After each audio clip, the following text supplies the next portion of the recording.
कोरापुट जिले में मुख्यतः चाष हूँ जीविका एवं चाषरे जो आदाय हुए से जीविका निर्वाह करा जाए। यही वर्ष रबी ऋतु रे केबे चाषी मानकर गोटे नियम रही सरकार जे चाषी पंजीकरण करने पड़ो। जमी आमर पानी आमर आमे निजे कष्ट पड़ी जमी पाची कलु बिक्री करने आमको पंजीकरण आवश्यक। पंजीकरण केबे आरंभ होला केबे शेष होला केही साधारण जनता जानी पारले नहीं। हठात आरंभ करी हठात 25 तारिख दिन गला 25 तारिख दिन कही दिया गला जे चाषी पंजीकरण करा जिवो नाही। पाखापाखी 5000 रु ऊर्ध्व चाषी पंजीकरण करि पारि नाहंती। ए वर्ष जो आईन व्यवस्था करथिले जे लीगल एड सर्टिफिकेट थारु आरंभ करिके अन्य जो सर्टिफिकेट रो आवश्यकता करथिले जा फल रे बहु चाषी से लीगल एड सर्टिफिकेट पाइबा पई पाखापाखी 20 दिन 25 दिन समय लगिगला मासे पाखापाखी समय लगिगला एवं बहु लोकों को मिसगाइड भी कले लैंप किछि कर्मचारी जे तुमको एक्सटेंशन हबो तुम्हें व्यस्त हवा दरकार नहीं।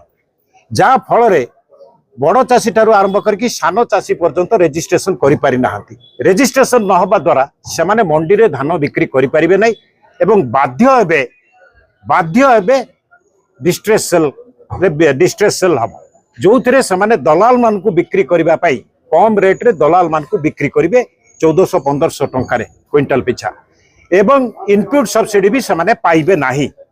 तेणु ये दुईटी कथा पई आज चाषी माने एठी आसी पहुंचती। द्वितीय कथा होची सीएम किसान योजना रे पाखापाखी 43,000 चाषी को काटी दिया जाइछि। कौन पई काटी दिया गला केही जानना आज पर्यंत कि आपण माने भी जानना सामाजिक भाई माने भी एठी जानना सरकार निजे भी जानिचंती कि नहीं संदेह।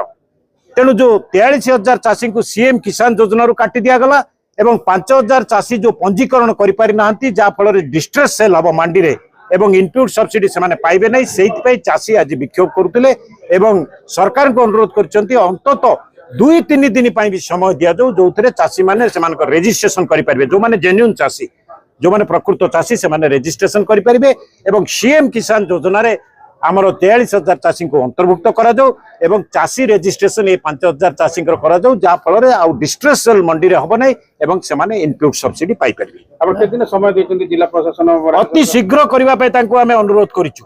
अति शीघ्र करिबा पय आमे तांको अनुरोध करिछु। आसंता काली भी खोलले भी चाषी रेडी हेकि रहिछन्ती। जदि आपनकर दाबी जदि पूर्ण न होए सरकार सुनत आज्ञा चाषींकर आक्रोश रे कौनसी सरकार रही पारि नै रही पारिबो नाही। सबु बेले सबु सरकार तैयारी होता है चाषींकर आशीर्वाद जो जदि चाषींकर आक्रोश रो शिकार हेबे ये सरकार रो भी पतन है। जो डॉक्यूमेंट जो दिया गला जो आपन कहउछन जे बारे जो उत्तराधिकारी जो प्रमाण पत्र कथा जो आपन माने कहउछन लीगल एड कथा सेरा गोटे समस्या सृष्टि लागे। निश्चय मु तो कहि सारली लीगल एड सर्टिफिकेट पाइबा पई गोटे चाषी को गोटे व्यक्ति को पाखापाखी मासे समय लागुछि। सरकार रे जो माने मंत्री अछंती से माने भी जदि लीगल एड सर्टिफिकेट मागिबे ताले मासे समय लागिबो।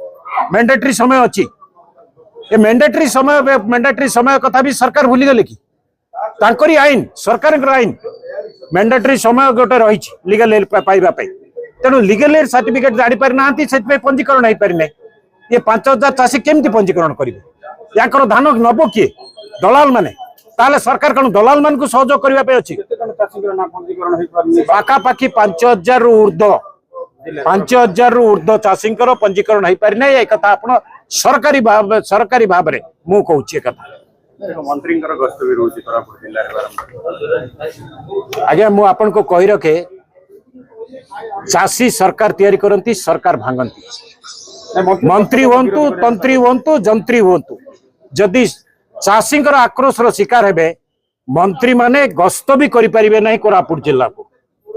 आपण विरोध करिवे दल विरोध करिवे मु विरोध करिवा न करिवा आवश्यक नै। आज्ञा बिजू जनता दल विरोध करू न करू साधारण जनता विरोध करिवे साधारण चाषी विरोध करिवे। मु तो जने साधारण चाषी मात्र